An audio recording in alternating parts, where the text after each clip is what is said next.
Hello बच्चों, कैसे हो? आई होप सब अच्छे हो गए। बच्चों हम आज पढ़ेंगे डे 8 जो 70 से 80 क्वेश्चन होंगे हमारे पास। तो आपको अच्छे से समझ में आ ही रहा होगा। आगे इसके वीडियो को शेयर करो ज़्यादा से ज़्यादा। नेक्स्ट अगर हम आगे बढ़े तो नेक्स्ट है मेरे पास क्वेश्चन है, फर्स्ट क्वेश्चन है मेरे पास क्या, आज हम डिफरेंशियल इक्वेशन के क्वेश्चन करेंगे। तो देखो आज न्यू ईयर है, तो न्यू ईयर पे एक शायरी सुना देता हूं। तो उसमें कहा गया है कि कौन आया है यहाँ कौन आएगा, बाहर निकल के देखो मेरा दरवाजा हवाओं ने खटखटाया होगा। तो एक ये शायरी है, ठीक है। बाकी हम आगे चलते हैं। तो इसमें दिया है the radius of a circle is increasing uniformly at the rate of 3 centimetre पर सेकेंड। यानी कि हमारे पास बच्चों इसकी कंडीशन होती है, यानी कि ये हमें क्या दिया है 3 सेंटीमीटर पर सेकेंड, यानी कि रेडियस में इंक्रीज दिया है। तो D r upon d t equal 3 centimetre पर second. Find the rate at which the area of the circle in increasing when the radius is r। कितना दिया है 10, कितना दिया है 10 सेंटीमीटर। और हमसे क्या पूछा है find the rate at which the area of the circle, यानी कि हमसे पूछा है D a upon d t हमसे फाइंड करना है। समझ में आया? ये हमको फाइंड करना है। मुझे पता है जो सर्कल का एरिया होगा बच्चों वो होता है a equal pi r square. मैं t के रेस्पेक्ट में इसका डिफरेंशिएट कर दूं तो क्या हो जाएगा d a upon d t equal 2 pi r d r upon d T.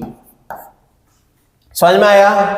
अब d r upon d t की वैल्यू कितनी दी है 3, आर की वैल्यू कितनी दी है 10, लिख लेते हैं। तो हमारे पास जो आएगा d a upon d t equal 2 pi multiplication r की वैल्यू कितनी है 10 और इसकी वैल्यू कितनी है 3 इक्वल कितना आ जाएगा बच्चों ये 30 यानी कि 65।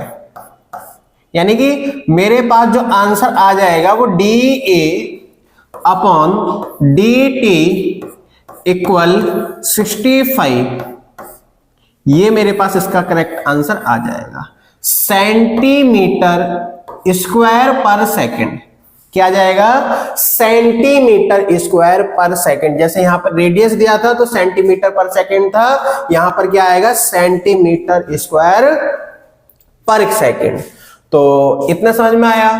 अगर मैं नेक्स्ट की बात करूं तो नेक्स्ट क्वेश्चन है 2020 में आया हुआ है बच्चों, ये अच्छा क्वेश्चन है, इसको मैं उधर ले जाता हूं थोड़ा सा। तो क्वेश्चन क्या है मेरे पास,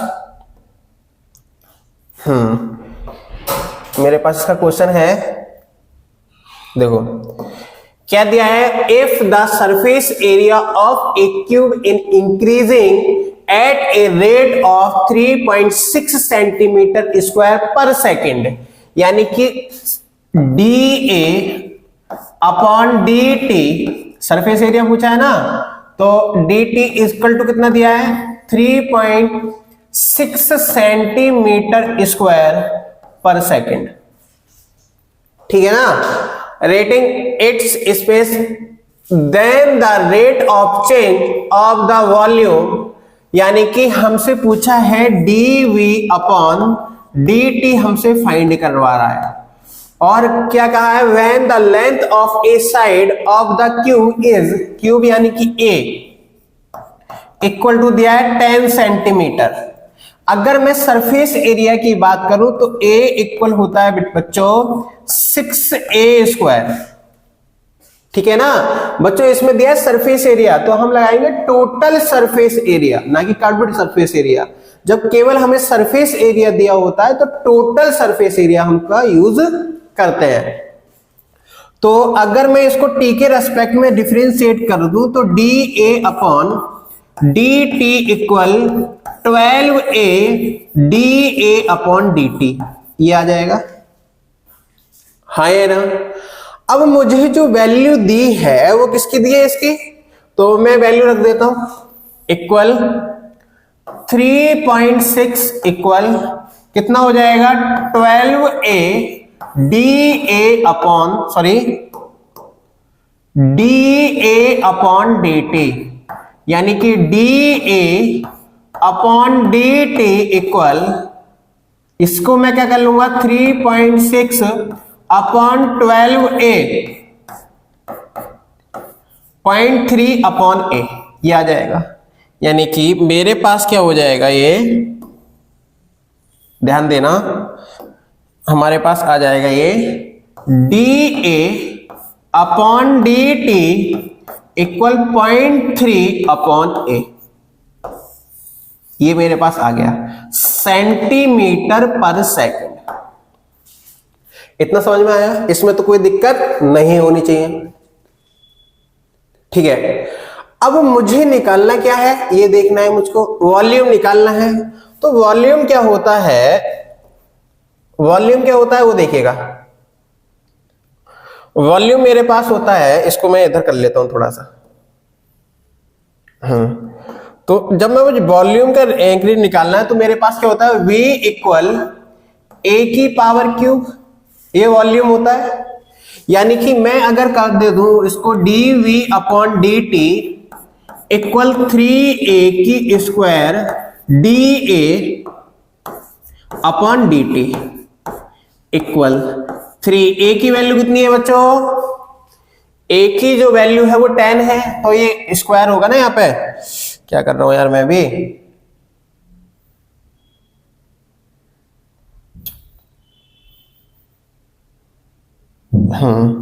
तो मेरे पास यहां पर स्क्वायर होगा और a की जो वैल्यू है वो कितनी है 10, ठीक है, तो 100 हो जाएगी, 100 मल्टीप्लीकेशन, और d अपॉन डी a की वैल्यू कितनी है 0.3 अपॉन a की वैल्यू 10, इससे a कैंसिल, 0.3 हो जाएगा। यानी कि मेरे पास जो आ जाएगा dV upon dt equal 9 centimetre cube पर सेकंड, ये मेरे पास इसका आंसर आ जाएगा। ठीक है ना, इतना समझ में आ गया। ये 2020 में क्वेश्चन आया हुआ था। अगर मैं नेक्स्ट बात करूं तो नेक्स्ट क्वेश्चन क्या है मेरे पास, ध्यान देना।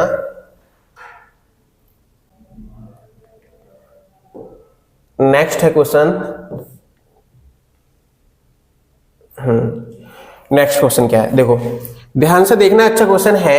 ए water tank has the space on the right circular cone, यानी कि राइट सर्कुलर कॉन है, तो मैं इसमें से राइट सर्कुलर कॉन बना लेता हूं, यानी कि 3D राइट सर्कुलर कॉन, और मैं इसको ऐसे कुछ बनाता हूं, राइट सर्कुलर कॉन। ठीक है, राइट सर्कुलर कॉन क्या हुआ बच्चों, एक मिनट, राइट सर्कुलर कॉन। अब मैं क्या कर लेता हूं, इसमें एक लाइन और ले लेता हूं, एक मिनट, मैंने एक लाइन ले ली यहां से यहां तक, ठीक है, एक मैंने ये लाइन ले ली, और राइट सर्कुलर कौन है ना, एक मैंने लाइन और ले ली यहां पर, ये 90 डिग्री का मान लेंगे एंगल, तो ठीक है ना, और एक लाइन मैंने और ली ऐसे करके कुछ, ऐसे करके, तो ये R हो जाएगा और ये H हो जाएगा। समझ में आया। अब मुझे दिया है, अगर मैं इसको अल्फा मान लूं, इसको मैंने अल्फा माना है, तो मुझे दिया है कि मेरे पास जो दिया है क्या है, tan, यानी कि tan थीटा tan इनवर्स 1/2। अगर मैंने इसको अल्फा माना तो बच्चों मेरे पास क्या हो जाएगा 1/2 इक्वल tan अल्फा। अगर यहां से मैं बात करूं तो परपेंडिकुलर अपॉन बेस, यानी कि 1/2 परपेंडिकुलर कितना है आर, बेस कितना है एच, यानी कि मेरे पास हो जाएगा आर इक्वल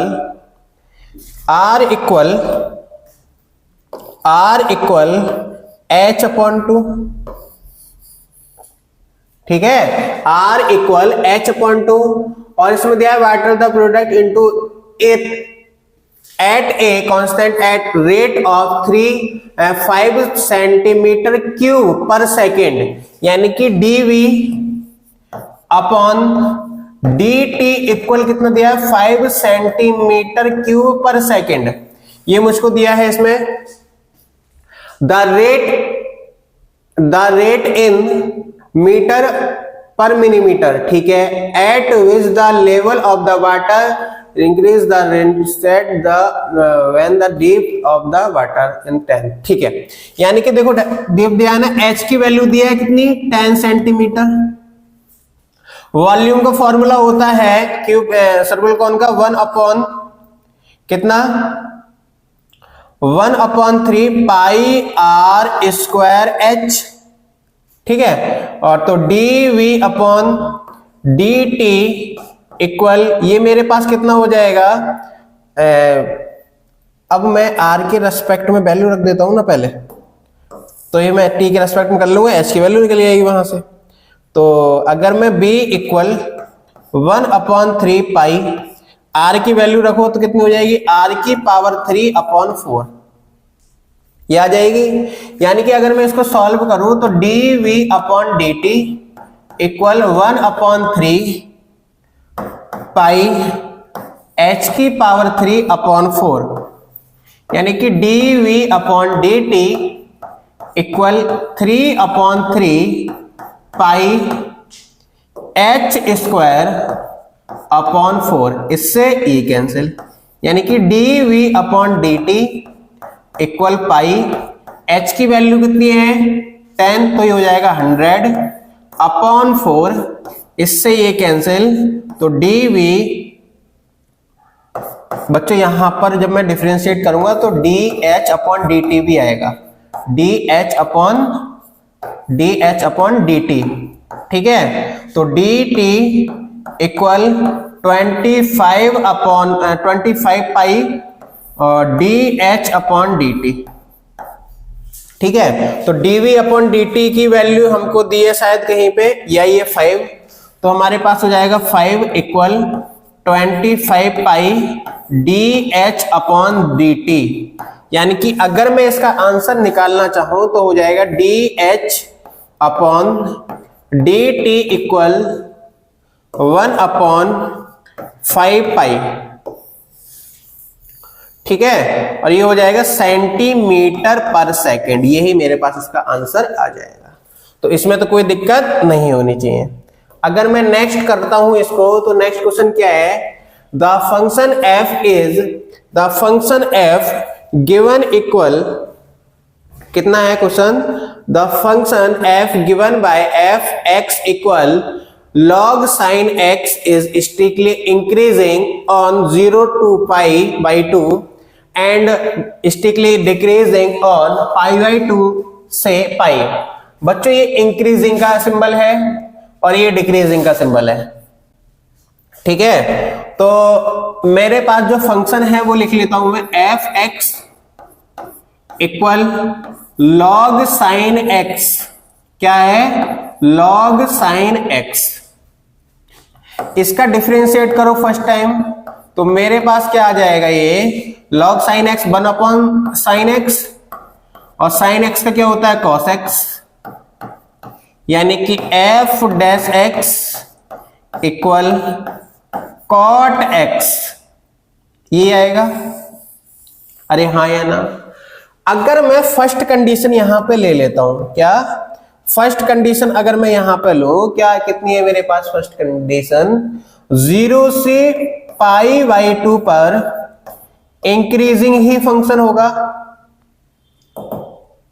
ठीक है, फंक्शन क्या होगा इंक्रीज होगा, वो कैसे होगा देख लेते हैं। अगर मैं f(x) इक्वल cot pi/4 रख लूं, तो मेरे पास क्या हो जाएगा f'(x) ग्रेटर देन 0 यानी कि पॉजिटिव आएगा यानी कि 1। तो जब ग्रेटर देन 1 होगा तो हम लिख सकते हैं इसमें स्टिकली इंक्रीजिंग, ठीक है ना। इंक्रीजिंग का सिंबल लगा देता हूं मैं, स्टिकली इंक्रीजिंग। एंड अगर मैं सेकंड कंडीशन ले लूं इसमें, सेकंड कंडीशन अगर मैं लूं इसमें बच्चों, तो मेरे पास क्या है, π/2 से पाई, तो उसमें होगा स्टिकली डिक्रीजिंग, स्टिकली डिक्रीजिंग, ठीक है। तो मैं क्या कर लेता हूं, इसमें रख लेता हूं वैल्यू f(x) इक्वल, अगर मैं इसमें से दोनों के बीच में से कोई वैल्यू ले लेता हूं, क्या ले लूं, 3π/4 ले लेता हूं मैं, cot 3π/4 ले लेता हूं, ये बीच में वैल्यू है, यानी कि f(x) इक्वल कितना आ जाएगा, -1, यानी कि f(x) लेस देन 0 आ जाएगा। तो मैं इसमें क्या बोल सकता हूं, ठीक है, एक मिनट, तो मैं इसमें क्या बोल सकता हूं बच्चों, ध्यान दो, इसमें बोल सकते हैं कि स्टिकली डिक्रीजिंग फंक्शन है। समझ में आया। तो मैंने इसको प्रूव करके बताया कि कैसे कैसे होगा ये। अगर मैं नेक्स्ट क्वेश्चन की बात करूं,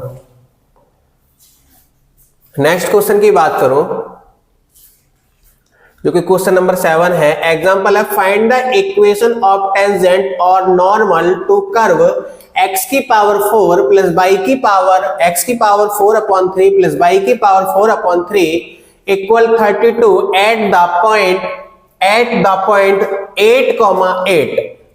ठीक है, तो मेरे पास जो कर्व दिया है उसको लिख लो, x की पावर 4/3 प्लस y की पावर 4/3 इक्वल 32। समझ में आ रहा है, इक्वल 32। मैं इसका डिफरेंशिएट कर दूं क्योंकि मुझे स्लोप निकालनी है पहले, क्योंकि एक पॉइंट दिया और एक पॉइंट पे इक्वेशन क्या होती है, y माइनस y1, ये टेंजेंट की है, dy/dx और x माइनस x1, ये होती है इक्वेशन किसकी, टेंजेंट की, टेंजेंट लाइन की। ठीक है, अगर मैं बात करूं y minus y1 equal minus का dy/dx x माइनस x1, ये होती है नॉर्मल लाइन की, नॉर्मल लाइन। समझ में आ रहा, ये किसकी होती है, नॉर्मल लाइन की। तो मुझे सबसे पहले तो dy/dx फाइंड करना होगा, तो dy/dx फाइंड करूंगा तो मेरे पास क्या हो जाएगा, ये हो जाएगा 4/3 x की पावर -1/3 प्लस 4/3 y की पावर -1/3 dy/dx इक्वल 0। इसको हम ले ले 4/3 कॉमन, यानी कि x की पावर -1/3 प्लस y की पावर -1/3 dy/dx इक्वल 0।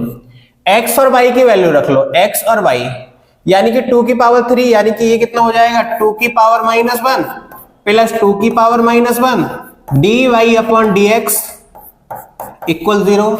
यानी कि मैं इसमें लिख सकता हूं बच्चों dy/dx इक्वल -1। समझ में आया, इसमें तो कोई दिक्कत नहीं होनी चाहिए। अब बच्चों एक फॉर्मूला अगर मैं यूज करूं तो मेरे पास कितना हो जाएगा, y माइनस कितना हो जाएगा 8। नॉर्मल लाइन की इक्वेशन लिख लेता हूं पहले इसमें, मैं ना सही कर लेते हैं इसको। हाँ, इक्वेशन ऑफ टेंजेंट लाइन,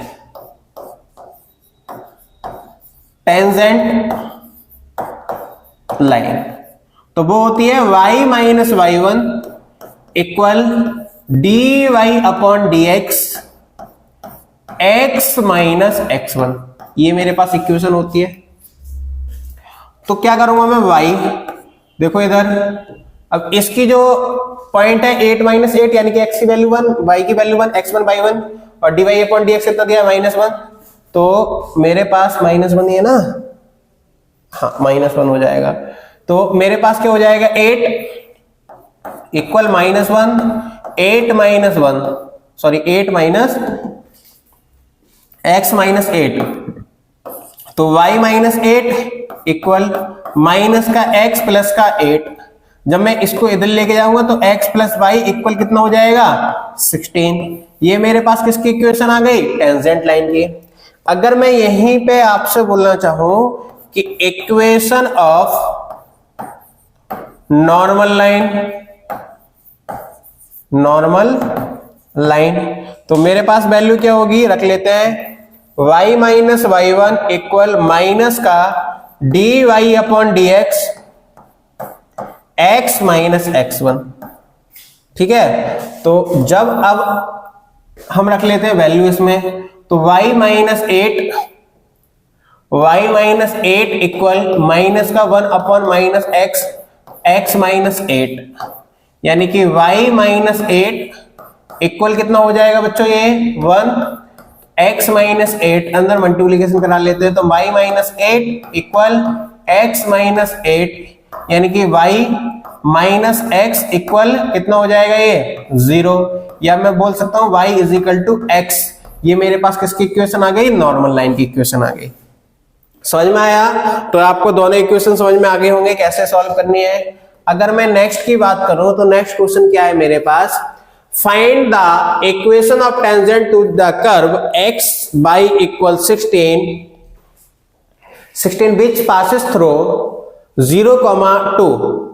ठीक है, तो मेरे पास क्या है, ये 0,2 पे हमारे पास ये पास हो रही है लाइन। इसमें क्या करना होगा हमको बच्चों, इसमें और इसमें डिफरेंस मैं आपको बता दूं, तो ये नहीं, ये क्वेश्चन है। देखो इसमें क्या है, एट द पॉइंट, और इसमें क्या है, पासेस द पॉइंट। ठीक है, तो जो ये वैल्यू दी है हमको, वो दी है x और y की, वो x1 बाई 1 की वैल्यू थी और ये x और y की वैल्यू है। तो ध्यान रखना, जब भी वैल्यू हमको दी हो किसकी, x और y की, तो पासिस थ्रू द पॉइंट होगा, और x1 बाई 1 की वैल्यू दी होगी तो वो एट द पॉइंट होगा। तो इस बात का ध्यान रखना, नहीं तो इसमें कंफ्यूज हो जाते हैं बच्चे। तो इसमें क्या करेंगे हम, ध्यान दो कि x y equal 16 at the point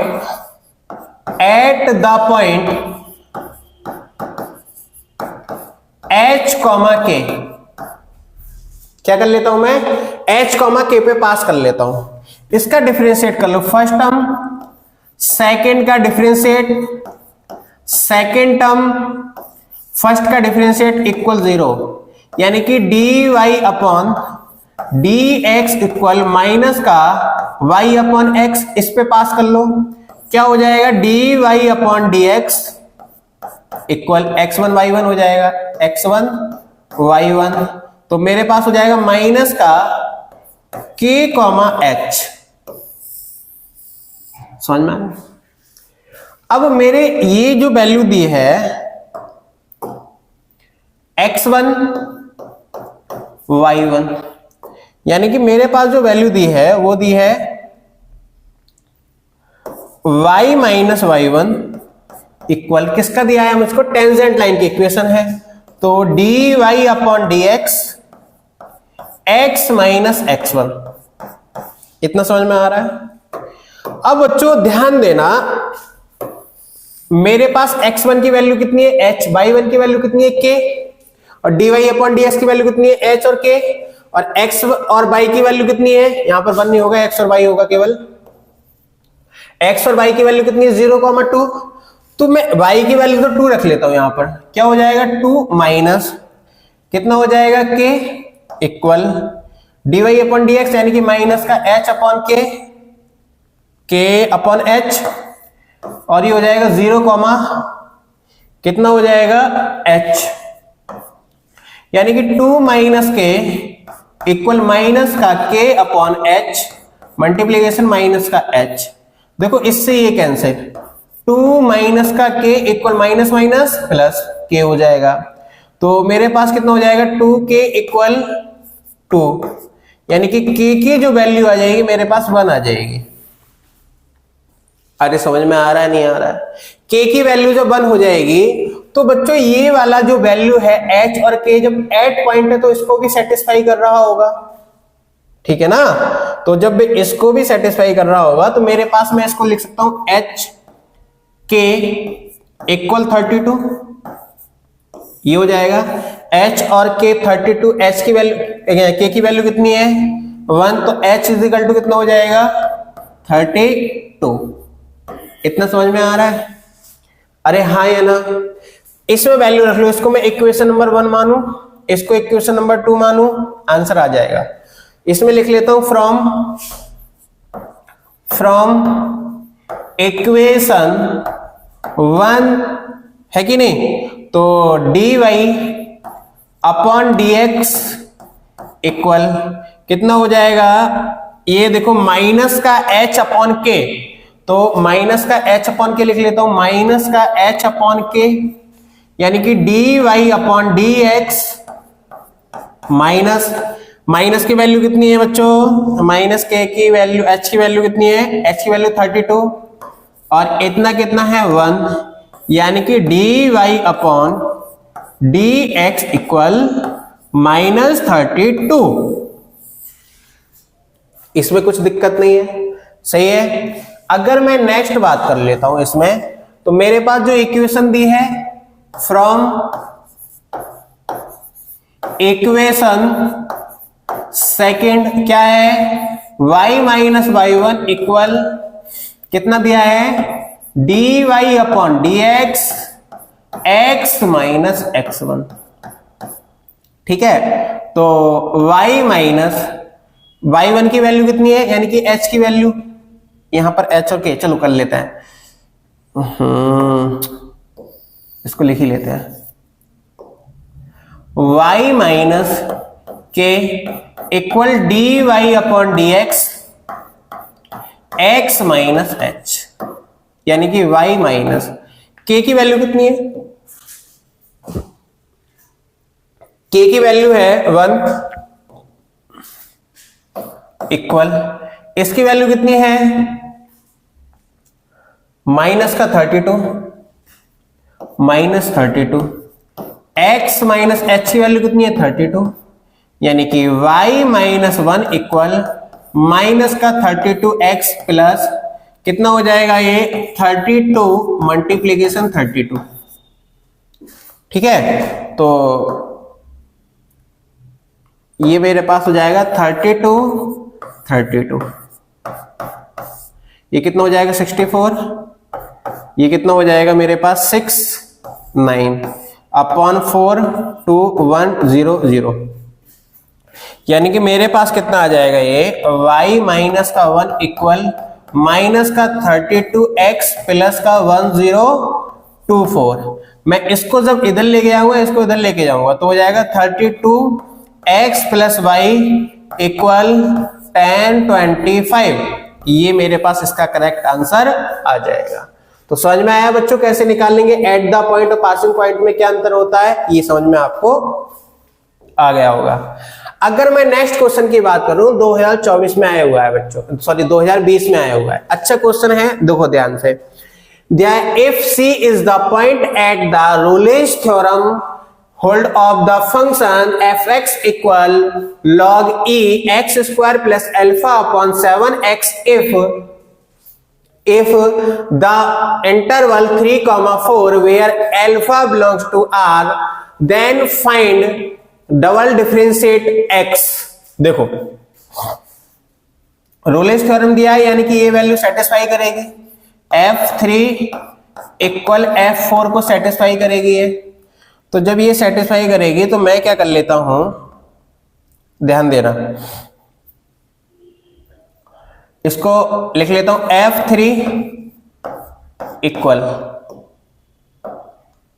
F3 equal log base में E कितना हो जाएगा 9 प्लस अल्फा अपॉन कितना हो जाएगा 21 F4 लॉग बेस में E 16 प्लस अल्फा अपॉन 28।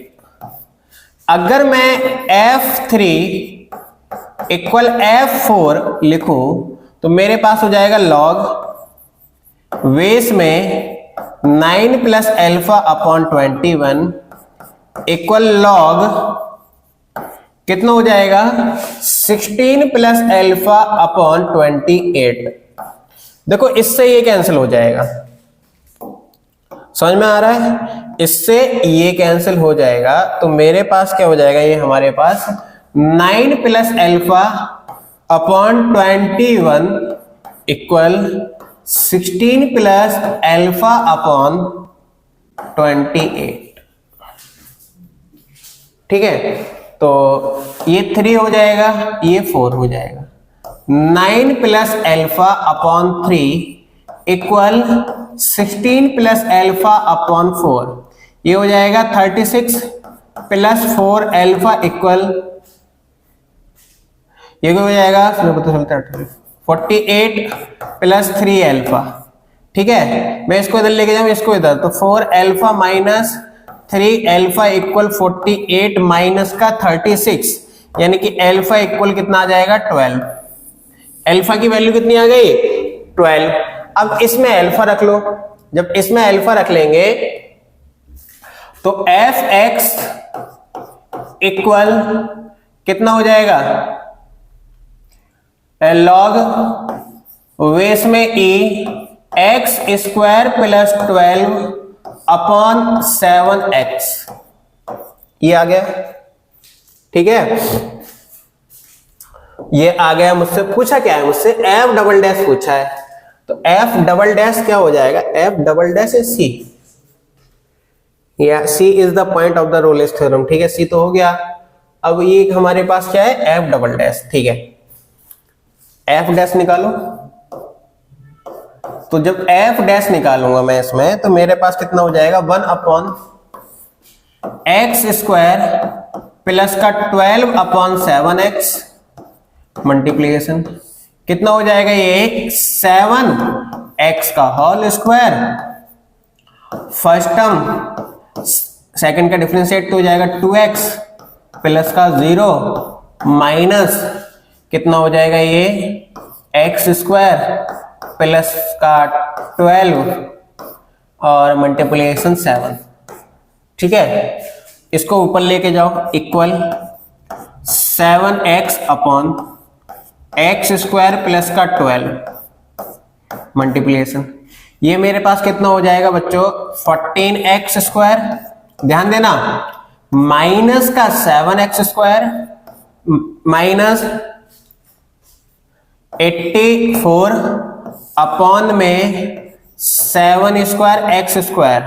इससे देखो एक पावर कैंसिल हो जाएगी, यानी कि मेरे पास जो बचेगा वो बचेगा 7x स्क्वायर और माइनस का 84 अपॉन ये हो जाएगा मेरे पास कितना एक्स स्क्वायर प्लस 12 मल्टीप्लिकेशन कितना हो जाएगा 7x, तो कितना हो जाएगा एक्स स्क्वायर माइनस के 12 अपॉन एक्स स्क्वायर प्लस का 12 मल्टीप्लिकेशन x।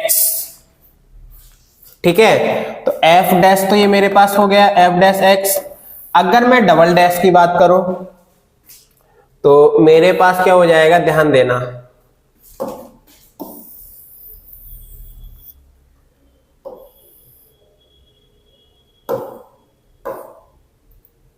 ठीक है, तो मेरे पास क्या हो जाएगा एफ डबल डैश, इसका पूरे का डिफरेंशिएट करा लूंगा मैं।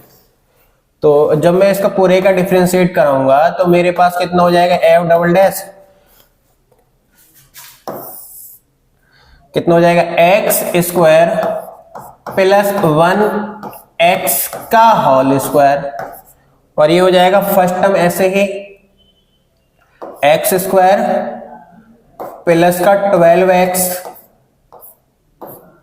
एक्स की पावर क्यूब लिख लेते हैं इसको, एक्स की पावर क्यूब 12x, इसको लिखूंगा 2x माइनस का 0 माइनस एक्स स्क्वायर माइनस का 12, ये हो जाएगा बच्चों 3x स्क्वायर प्लस का 12, समझ में आया? इक्वल हो जाएगा बच्चों 12x की power 4 plus 24x square minus, ये कितना हो जाएगा बच्चों 3x की पावर 4 माइनस 36x स्क्वायर, ठीक है, माइनस का 144 अपॉन में x की पावर 3 प्लस यहां पर 12 होगा 12x की होल स्क्वायर। अरे हुआ नहीं हुआ ये वाली बात? तो बच्चों अगर मैं इसको सॉल्व करूं तो कितना आ जाएगा, माइनस का एक्स स्क्वायर, ये हो जाएगा मेरे पास माइनस का 12x स्क्वायर, एक्स की पावर 4 एक्स स्क्वायर माइनस का 144 अपॉन में x की पावर क्यूब प्लस 12x का होल स्क्वायर, यानी कि f डबल डैश ये आ गया मेरे पास। बाकी आप निकाल लोगे जो भी कुछ दिया है इसमें, बस यही पूछा था ना, f डबल डैश ही पूछा था और कुछ नहीं पूछा था, ठीक है। अगर मैं नेक्स्ट क्वेश्चन की बात करूं इसमें, तो नेक्स्ट क्वेश्चन क्या है, find the all the point of locus maximum and minimum of the function f given by f(x) equal sin x minus cos x और x belongs to 0 to 2y 0 से 2y। अगर मैं बच्चों सबसे पहले इसको बिना टाइम खत्म करे हुए इसको मैं डिफरेंशिएट कर लूं, cos x प्लस का sin x, ये आ जाएगा। तो सबसे पहले मैंने क्या माना था इसको, f dash is equal to 0, यानी कि cos x प्लस का sin x इक्वल 0, यानी कि मेरे पास अगर मैं इधर लेके जाऊं इसको तो sin x इक्वल माइनस का cos x, यानी कि tan x इक्वल -1। तो जो x की वैल्यू होगी वो मेरे पास कितनी होगी 3π/4 और x की वैल्यू एक हो जाएगी 7π/4, क्योंकि 0 से 2π तक लेना है मुझको, तो x की वैल्यू 2 आ जाएंगी। अब किस पे मिनिमम होगा किस पे मैक्सिमम होगा, बात क्या आती है किस पे मिनिमम होगा किस पे मैक्सिमम होगा। तो मैं क्या कर लेता हूं, एक बार और इसका डिफरेंशिएट कर लेता हूं। जब मैंने इसका एक बार और डिफरेंशिएट किया है तो मेरे पास क्या आ जाएगा, ध्यान देना, इसका माइनस का sin x प्लस का cos x, ये आ गया। अब बच्चों जब वैल्यू नेगेटिव होगी, ध्यान देना, तो ये मैक्सिमम होगा। आपको उल्टा लग रहा होगा लेकिन सही बात है। और जब प्लस में होगी तो मिनिमम होगा। अब देखना, मैं f double dash x equal क्या कर लेता हूं, f double dash x equal 3π/4 रखता हूं, तो माइनस का क्या हो जाएगा 3π/4 प्लस cos 3π/4। देखो ये जो वैल्यू आएगी माइनस का 1/, ये क्योंकि प्लस में होता है 1/√2 और ये माइनस का 1/√2, यानी कि माइनस का √2 f डबल डैश। तो इस पे क्या होगा, x इक्वल 3π/4 पे क्या हो जाएगा, माइनस में है ना, तो माइनस में क्या हो जाएगा मैक्सिमम, क्या हो जाएगा मैक्सिमम, ये मैक्सिमम बोल देते हैं। अगर मैं यहीं पे x इज इक्वल टू, देखो f(x) इक्वल क्या है, माइनस का cos x प्लस का sin x, सॉरी गलती हो गई क्या है, माइनस का sin x प्लस का cos x है ना, तो मैं इसको f(x) f double dash equal क्या है, मैं फिर भूल गया क्या है, माइनस का साइन एक्स प्लस का कॉस एक्स। तो माइनस का साइन एक्स प्लस का कॉस एक्स, एक्स इक्वल 7π/4 रखो यहां पे। तो f इक्वल 7π/4 रखेंगे तो मेरे पास कितना आ जाएगा, ये मेरे पास हो जाएगा माइनस का साइन 7π/4 प्लस कॉस 7π/4, यानी कि f डबल डैश यहां पे 7π/4 रख लेते हैं। तो इसकी जो वैल्यू आएगी बच्चों माइनस का 1/√2, सॉरी प्लस का 1/√2, क्योंकि माइनस में ये हो जाएगा प्लस का 1/√2। तो f डबल डैश 7π/4 यानी कि क्या हो जाएगा √2। ये क्या है, पॉजिटिव, तो इसको मैं लिखूंगा मिनिमम। ठीक है, तो x इक्वल 7/4 पे क्या आ गई, मिनिमम। नेक्स्ट क्वेश्चन क्या है मेरे पास, नेक्स्ट क्वेश्चन है find the range of the function, find the range of the function 4x cos की power cube x minus 8 cos square x plus 1। फिर अब इसमें रेंज फाइंड करनी है ना आपको, तो f(x) इक्वल 4 cos की power cube x minus 8 cos square x plus 1। इसका डिफरेंशिएट करो डायरेक्ट, तो कितना हो जाएगा, 12 cos स्क्वायर x माइनस का 16 cos x, ये आ गया। अब बच्चों मैं क्या कर लेता हूं, इसको डैश इज इक्वल टू 0 मान लेता हूं। क्या क्या वैल्यू आएगी, 12 cos स्क्वायर x माइनस का 16 cos x इक्वल 0। तो आप इसमें क्या करो, 4 cos x को कॉमन ले लो, कितना हो जाएगा 3 cos x, बाप रे, माइनस 4 इक्वल 0। इतना कठिन क्वेश्चन, cos x इक्वल 0, एक आ जाएगा cos x इक्वल 4/3, जो कि 1 से बड़ा है। cos x की वैल्यू इससे तो बड़ी होनी नहीं चाहिए 1 से, ये वाला कैंसिल हो गया। हमारे पास जो cos x की वैल्यू होती है वो होती है 1 से छोटी माइनस 1 से बड़ी, जो कि 0 बीच में आ जाएगा। तो मैं क्या करूंगा कि एक बार x की वैल्यू -1 रख के रखूं और एक बार x की वैल्यू 1 रखूं। तो जैसे ही मैं 1 रखूंगा तो मेरे पास हो जाएगा -1, cos की वैल्यू हो रही है पूरी, तो हो जाएगा ये 4, ये कितना हो जाएगा 1 माइनस का 1, चलो मैं लिख लेता हूं 3 माइनस का 8 मल्टीप्लाई माइनस का 1 का होल स्क्वायर प्लस 1, यानी कि कितना हो जाएगा -1 माइनस का 4 माइनस का 8 प्लस का 1, यानी कि हमारे पास हो जाएगा f(x) 1 cos x की 1 है ना, तो मेरे पास कितना हो जाएगा 12 माइनस का 11। ठीक है, ऐसे ही मैं अगर f इधर निकाल देते हैं, f(1) का निकालूं तो मेरे पास कितना हो जाएगा 4 माइनस का 8 प्लस 1, यानी कि मेरे पास आ जाएगा 5 माइनस का 3। ठीक है ना, माइनस का 3।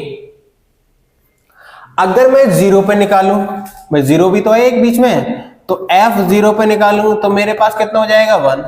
तो मेरी जो वैल्यू आएगी इसकी रेंज सबसे छोटी वो क्या है वैल्यू, माइनस का 11, और सबसे बड़ी वैल्यू क्या है, माइनस का कितना ही है वैल्यू, माइनस का 3 1, यानी कि इससे बड़ी वैल्यू 1 है। ये आंसर आ गया। ठीक है, ये इसकी रेंज हो गई। अगर मैं नेक्स्ट वैल्यू बात करूं, अच्छा क्वेश्चन है, the angle of the intersection of the curve, ये आपको फाइंड करना है। कैसे करेंगे मैं बताऊंगा। इसको पहले क्या कर लो भाई कि इंटरसेक्शन निकाल लेते हैं पॉइंट। ठीक है, इंटरसेक्शन पॉइंट निकाल देते हैं और फिर आपको dy/dx करके कुछ आपको करना है कुछ मुझे करना है। ठीक है, देख लेते हैं। अगर मैं इसमें बाई x की वैल्यू रख दूं बच्चों, तो मेरे पास कितना हो जाएगा x² प्लस, अगर बाई की वैल्यू रखूंगा तो ab माइनस x² इक्वल 1, यानी कि x² प्लस a/y माइनस का x²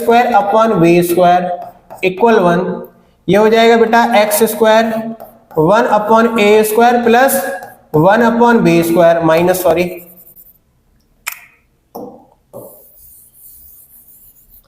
एक मिनट, ये हो जाएगा एक्स स्क्वायर, ये हो जाएगा 1 upon a square minus 1 upon b square equal minus का a upon b x square, ये हो जाएगा 1 अपॉन बी स्क्वायर माइनस का 1 upon a square equal A upon B, minus common ले लो दोनों में क्योंकि रूट उधर जाएगा तो इमेजिनरी बन जाएगा, वो गलत हो जाएगा थोड़ा सा। इसकी मल्टीप्लिकेशन करा लो, एक्स स्क्वायर यानी कि ए स्क्वायर माइनस का b square upon a square b square, ठीक है, इक्वल ए अपॉन बी। इसको जब मैं ऊपर लेके जाऊंगा तो मेरे पास कितना हो जाएगा, ध्यान देना, जब मैं उसको ऊपर लेके जाऊंगा तो मेरे पास कितना हो जाएगा, एक्स स्क्वायर इक्वल ए की पावर 3 और बी स्क्वायर अपॉन में b a square minus b square, यानी कि x इक्वल प्लस माइनस, ठीक है, एक्स स्क्वायर प्लस माइनस कितना हो जाएगा मेरे पास, मैं डायरेक्ट निकाल देता हूं, ये ए स्क्वायर है तो मैं ए बी रूट में ए बी बाहर ले लेता हूं, रूट में ए अपॉन में root b a square minus b square,